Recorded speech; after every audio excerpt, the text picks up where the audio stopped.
The fluorescent lights buzzed overhead in the cargo bay of Station Kepler 7, casting long shadows across rows of forgotten shipping containers. Danny Mitchell wheeled his cleaning cart between the metal giants, the squeaky wheel echoing through the empty space. His boots scraped against the floor with each tired step.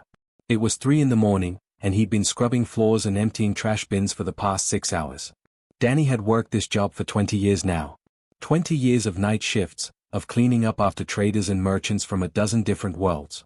He'd found lost cargo, broken equipment, even the occasional drunk spacer passed out behind a crate. He thought he'd seen it all. But tonight, everything changed. He was pushing his cart past a tower of rusted containers when he heard it. A tiny sound, barely louder than a whisper. At first, he thought it was just the station's ventilation system acting up again. But then he heard it once more. A soft whimper, like a child crying. Danny stopped. His hand instinctively went to the flashlight clipped to his belt. The cargo bay was supposed to be empty at this hour. Security had done their sweep 2 hours ago. "Hello?" he called out, his voice bouncing off the metal walls. "Anyone there?" Silence. Then, another small sound. Danny followed the noise, weaving between containers until he reached the far corner of the bay. Behind a stack of old shipping crates marked with symbols he couldn't read, he found something that made his heart skip a beat. A child. A small alien child, curled up on the cold floor. Danny had lived on Kepler 7 long enough to recognize most of the species that passed through. This little one was Veltha. He could tell by the pale blue skin that seemed to shimmer even in the dim light, and the delicate markings that ran along her arms and face. The Veltha were legendary throughout the galaxy. Tall, proud beings with powerful telepathic abilities. They controlled hundreds of worlds and commanded respect wherever they went. But something was wrong with this child. Danny knelt down slowly, not wanting to scare her. She looked up at him with large, dark eyes filled with fear and confusion. She couldn't have been more than 3 years old. Her clothes were torn and dirty, like she'd been here for days. But what struck Danny most were her markings. Those intricate patterns that should have been glowing with psychic energy were barely visible, like dying embers. Then he noticed her legs. They were thin, twisted at odd angles. She tried to crawl backward when he approached, but her movements were awkward and painful to watch. Hey, it's okay," Danny said softly, holding up his hands to show he meant no harm. "I'm not gonna hurt you. My name's Danny. What's yours?" The child just stared at him, trembling. Of course, Danny realized. She probably didn't understand English. The Veltha had their own complex language. Danny sat down on the floor, making himself less threatening. He pulled out his water bottle and offered it to her. The child hesitated, then reached out with shaking hands. She drank desperately, water spilling down her chin. While she drank, Danny noticed something beside her. A small metallic chip, the kind used for data storage. He picked it up carefully and pulled out his scanner, the one he used to log his cleaning routes. The device beeped as it read the chip's contents. A message appeared on the screen. It was written in standard galactic script, the language used for official documents across known space. Danny's hands went cold as he read the words, "This child is flawed. She brings shame to our bloodline and weakness to our house. We cannot bear the dishonor of raising her. Please grant her the mercy we are too cowardly to give. Let her pass quickly and without pain." Danny read it 3 times, hoping he'd misunderstood. But the meaning was clear. Someone had left this child here to die. Her own family had abandoned her because of her disability, because her psychic powers didn't work right, because her legs didn't grow the way they should. He looked at the little girl, who was now watching him with those huge, frightened eyes. She didn't understand what was happening. She just knew she was alone and scared and hurting. Danny made a decision right then and there. He'd made a lot of decisions in his 52 years, some good, some bad. But this one felt different. This one felt like it mattered. He reached for his communicator to call station security, then stopped. He knew what would happen if he went through official channels. The child would be processed, logged, examined by doctors. Then they'd try to find her family, who clearly didn't want her.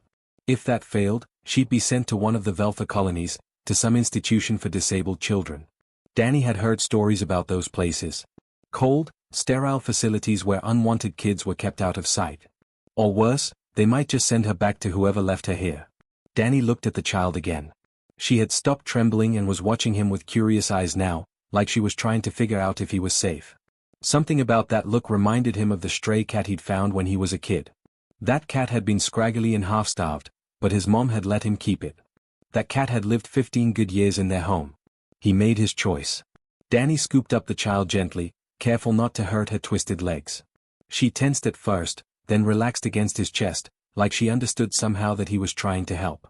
She was so light, too light for a child her size. "All right, kiddo," Danny whispered.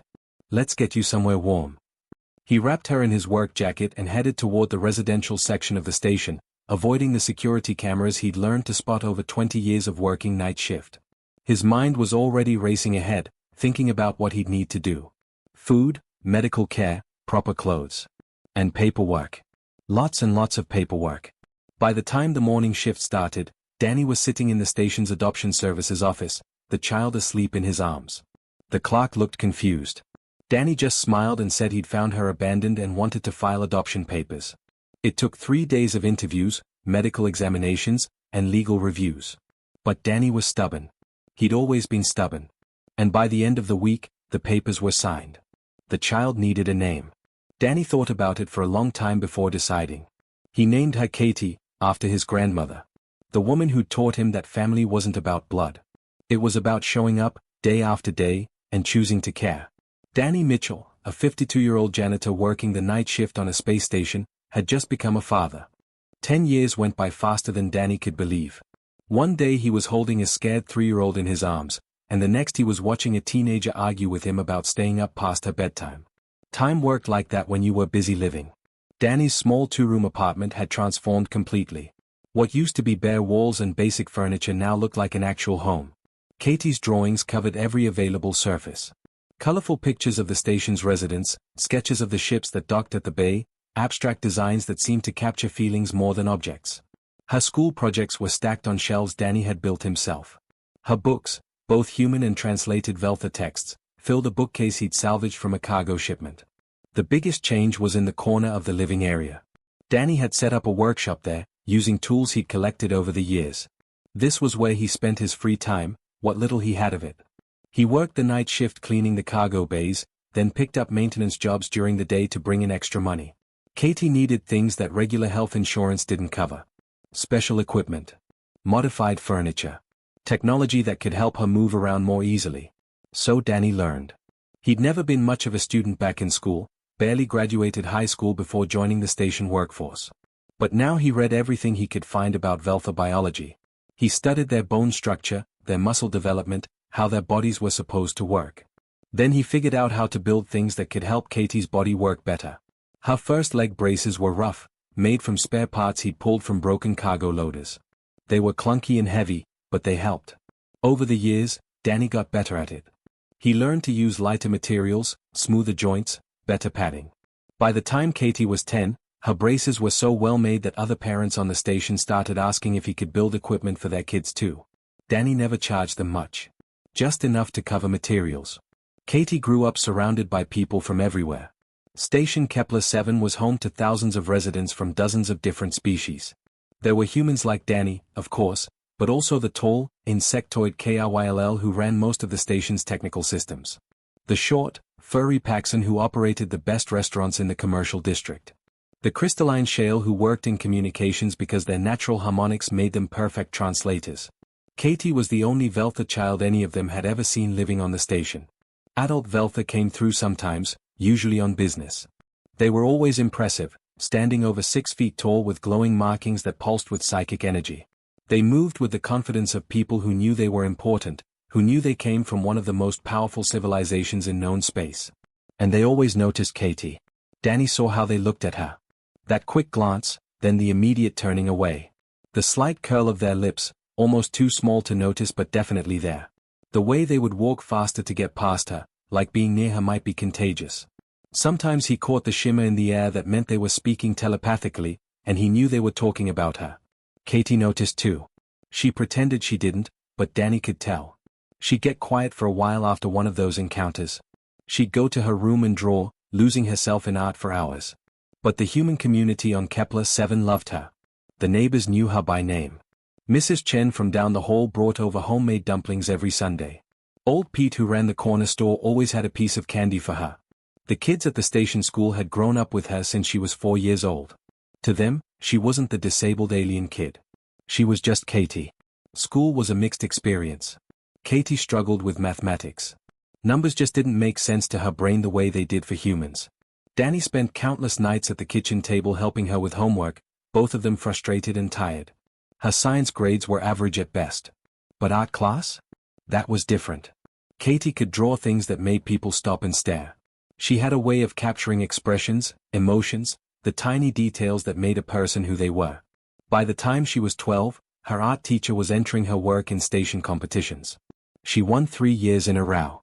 Katie also had a gift for understanding people. Maybe it came from being different herself, from knowing what it felt like to be on the outside. She made friends with the weird kids, the ones who didn't quite fit in. The boy who stuttered. The girl who was too tall and awkward.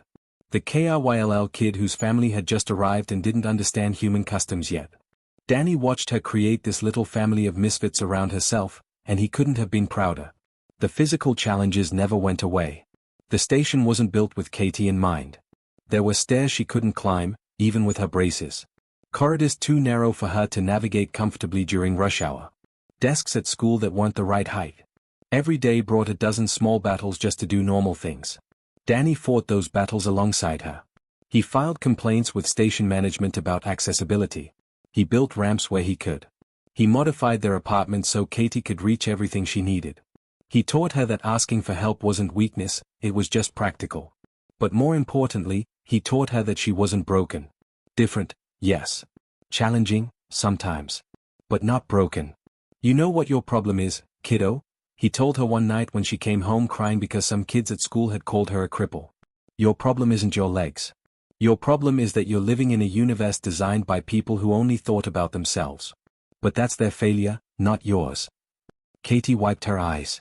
Doesn't feel that way. I know it doesn't. But listen to me. Danny knelt down so they were eye to eye. You're 13 years old, and you've already figured out how to live in a world that wasn't built for you. You've learned 2 languages. You create art that makes grown adults stop and think. You help people who are struggling because you understand what struggling feels like. That's not weakness, Katie. That's strength. She hugged him tight, and Danny held on, wishing he could protect her from every cruel word and thoughtless action. But he couldn't. All he could do was love her and remind her every day that she mattered. On Katie's 13th birthday, Danny scraped together enough credits to buy a real cake from the fancy bakery in the commercial district. Not the synthetic stuff from the dispensers, but actual cake made with real ingredients shipped in from Earth. They were sitting at their small kitchen table, candles lit, when the station-wide announcement crackled through the speakers. Attention all residents. Return to your quarters immediately. Veltha Imperial vessel approaching. This is not a drill. Repeat, Veltha Imperial vessel approaching. Danny's fork stopped halfway to his mouth. In 40 years, an Imperial ship had never come to Kepler 7. Katie looked at him with worried eyes. Dad? What does that mean? Danny didn't know. But something in his gut told him their quiet life was about to get very complicated. 3 hours later, security was knocking on their door. The station commander's office felt smaller than usual. Danny had been inside exactly twice in 20 years, both times to receive safety citations for his department. Now he stood there with Katie beside him, facing something that made his mouth go dry. 6 Veltha filled the room. Not just any Veltha, but Imperial guards. Danny could tell by the formal robes they wore, deep purple with silver threading that seemed to move on its own. Each one stood over 6 feet tall, making Danny feel like a kid again, back when his dad used to tower over him. But it wasn't just their height that made the room feel suffocating. Their markings blazed with light. Brilliant blues, purples, and silvers that pulsed and swirled across their skin in patterns that hurt to look at directly. The air around them seemed to shimmer, like heat rising from pavement on a summer day. Danny felt pressure building behind his eyes, a dull ache that grew stronger the longer he stood there. It was their telepathy, he realized. 6 powerful minds all active at once in a small space. Katie's hand found his, and Danny squeezed back, trying to offer comfort he didn't feel. The leader stepped forward. He was the tallest, with markings that burned brighter than the others. His face was angular and sharp, beautiful in the way a knife blade is beautiful. Cold and precise. When he spoke, his voice carried an accent Danny had only heard in official broadcasts, the kind of perfect diction that came from elite education. I am Theron, first advisor to the Veltha Imperial Court, he said. Each word was measured, like he was reading from a legal document. We are conducting an investigation into the disappearance of Princess Vela, daughter of Empress Kalara, who was lost 13 years ago during a diplomatic mission to the Outer Territories. Danny's stomach dropped. 13 years ago. The same time he'd found Katie. Recent evidence has come to light, Theron continued, suggesting the princess may have survived the incident. We are here to examine all Veltha children present on this station. Station Commander Williams, a tough woman who'd run Kepler-7 for 15 years, spoke up. There's only one Veltha child registered as a resident here. Katie Mitchell. She glanced at Danny apologetically. Should I bring her in? She's right here, Danny said, his voice coming out rougher than he intended. He felt Katie press closer to his side. 6 pairs of eyes turned to look at her. Danny saw something flicker across their faces. Surprise, maybe. Or recognition. Then something else, something that looked almost like disgust before they controlled their expressions again. Theron approached slowly. He pulled out a device from his robes, something that looked like a smooth oval of crystal. It began to glow as he held it near Katie. I need to conduct a genetic scan, Theron said, though he wasn't really asking permission. It will not harm her. Danny wanted to refuse. Wanted to grab Katie and run. But he could see the armed guard standing outside the office through the glass walls. Could see the massive Imperial ship docked at the station's main port on the view screen. Running wasn't an option. It's okay, Dad, Katie whispered. She stepped forward, trying to stand straight despite her braces. Trying to look brave. Theron held the device near her face. It emitted a soft humming sound, and light washed over Katie in waves of blue and silver. The scan took maybe 30 seconds. 30 seconds that felt like an hour. Then the device chimed, and Theron's expression changed.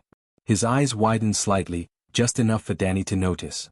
Show me, Commander Williams said. She dealt with enough diplomatic incidents to know her rights. This was still her station. Theron turned the device so everyone could see the display. Danny couldn't read Veltha script, but he understood the 2 images side by side. Katie's genetic profile on one side, and another profile on the other. The patterns matched perfectly, lines of code that looked identical to Danny's untrained eye. Genetic match confirmed, Theron said quietly. This is Princess Vela, heir to the Veltha throne. The room started spinning. Danny heard the words but couldn't make them make sense. Katie? His Katie, who couldn't do long division and left her art supplies all over the apartment. A princess?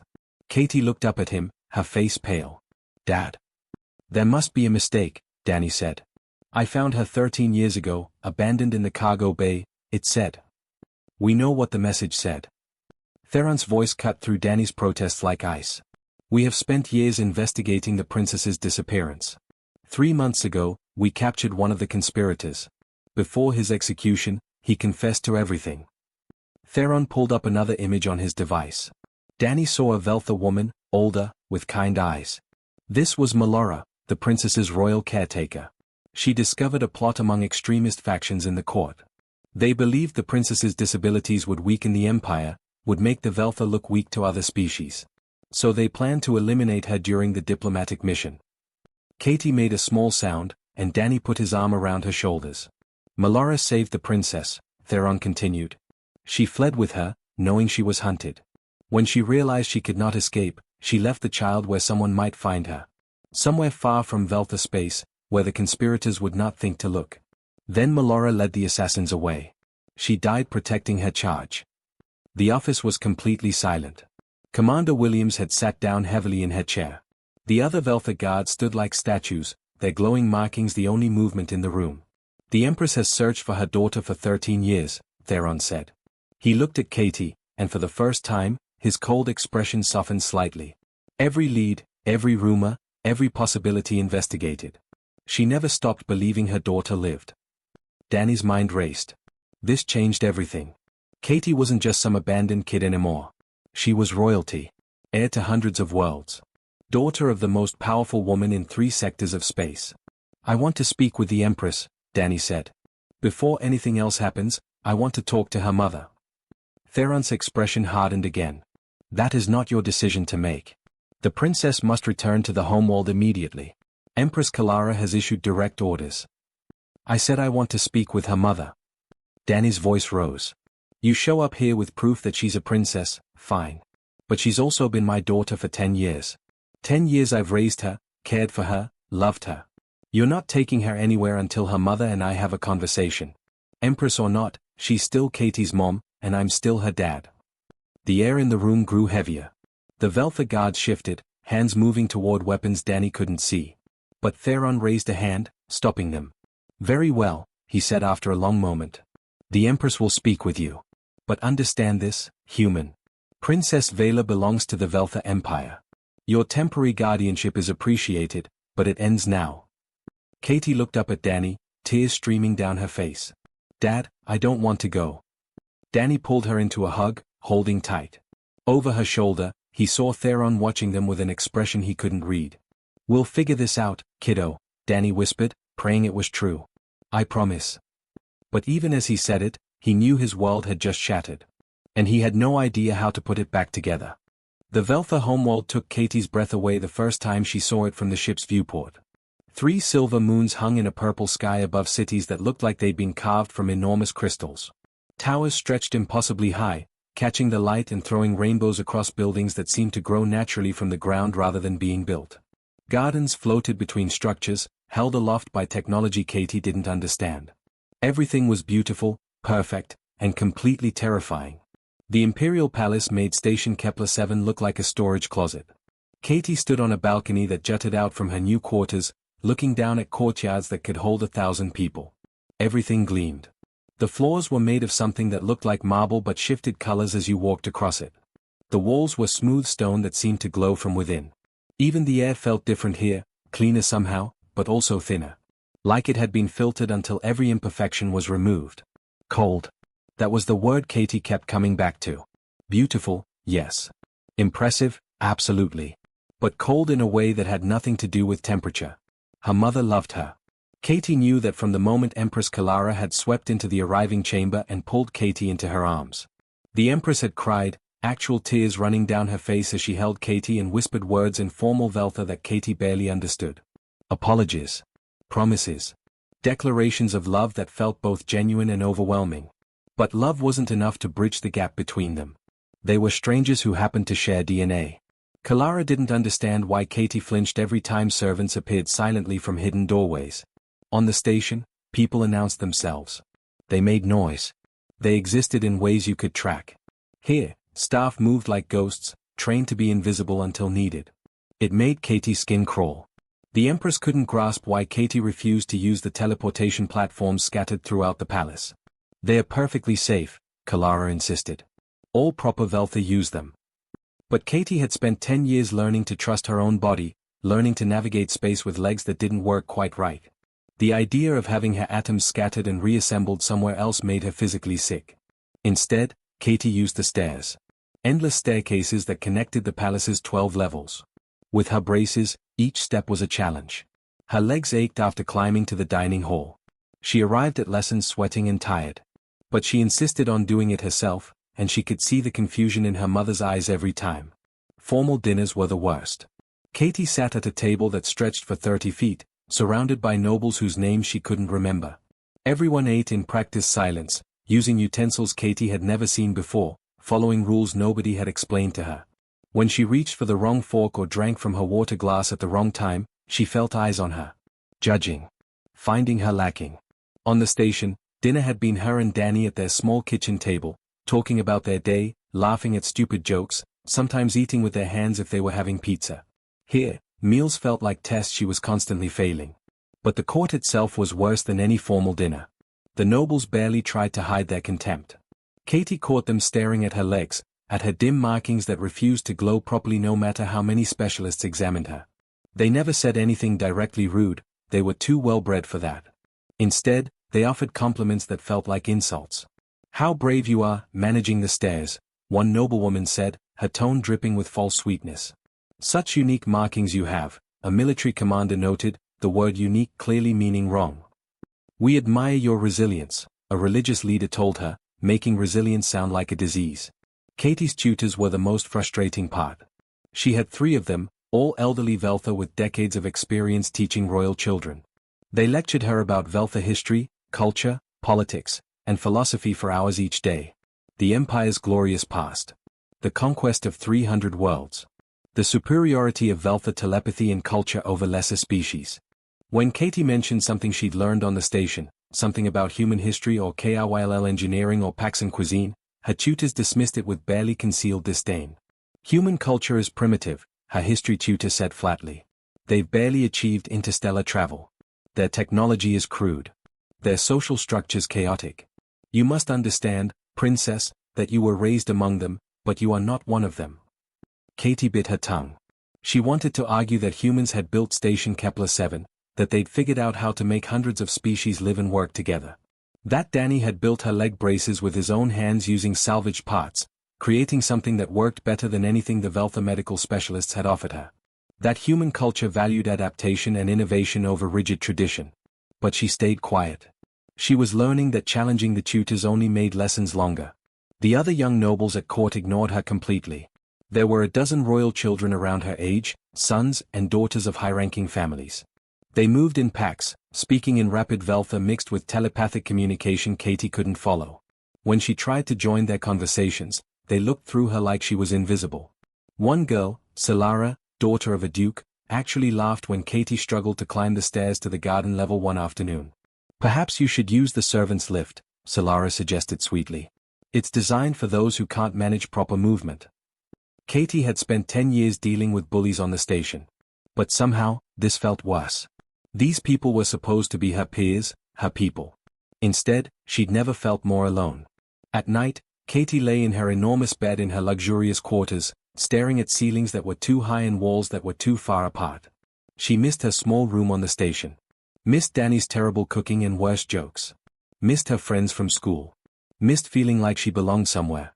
She tried to call Danny, but communications were restricted for security purposes. She tried to paint, but the materials provided were wrong somehow, too formal, too precise. She tried to find something familiar in this alien world that was supposedly her birthright, but everything felt wrong. Then the dreams started. At first, Katie thought they were just nightmares brought on by stress.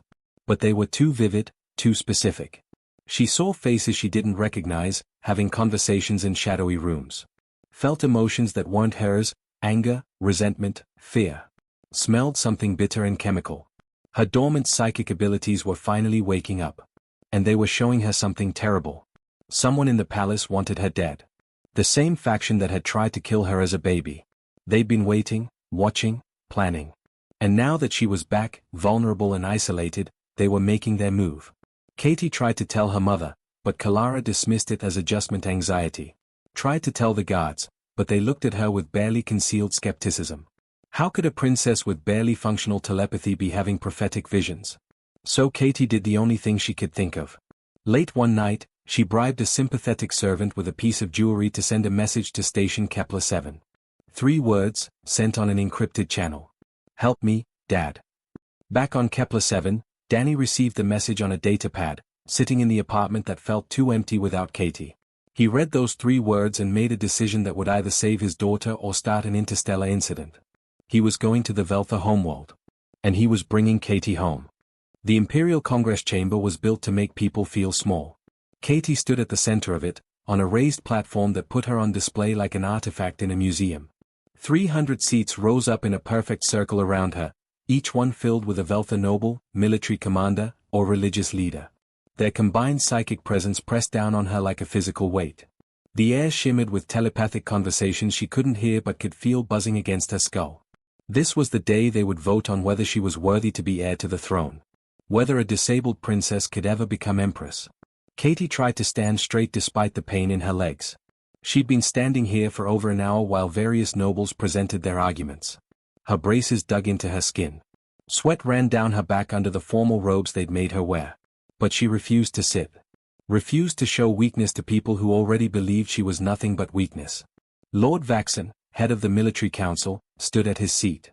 He was massive even for a Veltha, with markings that blazed like fire across his dark blue skin. His voice carried across the chamber without need for amplification. The case is simple, he declared. An empress must be strong. She must command respect from allies and fear from enemies. She must lead our people through military might and psychic power. This. He gestured at Katie, not even using her name. This creature possesses neither. Her telepathy is barely functional. Her body is twisted and weak. She would make us a laughingstock among the stars. Murmurs of agreement rippled through the chamber. Katie felt her face burn, but she kept her expression neutral. Danny had taught her that. Don't give them the satisfaction of seeing you hurt, he'd said. Lady Scythia, High Priestess of the ancient temples, rose next. She was old, with silver markings that moved slowly across her skin like water. The sacred texts are clear, she intoned. The royal bloodline must be pure, untainted, perfect in mind and body. For 1,000 years, we have maintained this standard. To break it now would be to invite disaster and dishonor upon our entire civilization. More agreement. Katie counted the faces she could see clearly. Maybe 30% looked sympathetic. The rest ranged from hostile to utterly disgusted. A medical specialist presented holographic displays showing Katie's genetic markers, her underdeveloped neural pathways, her skeletal abnormalities.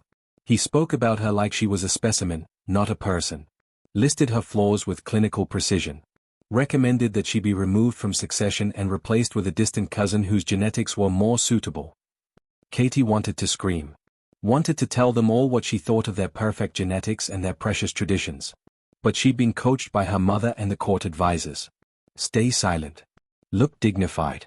Let them have their say, then the Empress would defend her. That was the plan. But Katie could feel the mood in the room. They'd already made up their minds. Then the chamber doors burst open. Every head turned. Guards rushed forward, but stopped when they saw who'd entered.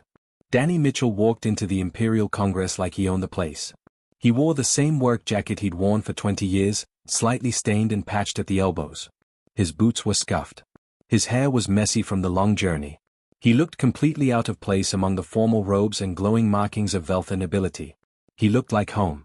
The chamber erupted in outraged voices. This is an outrage. Remove that human. How dare he enter this sacred space? Theron, the first advisor, moved to intercept Danny. But Empress Kalara raised her hand, and the entire chamber fell silent. Her voice carried absolute authority. Let him speak. Your Majesty, this is highly irregular, Theron began. I said let him speak. Kalara's markings flared brighter. This human raised my daughter for 10 years. He has earned the right to be heard.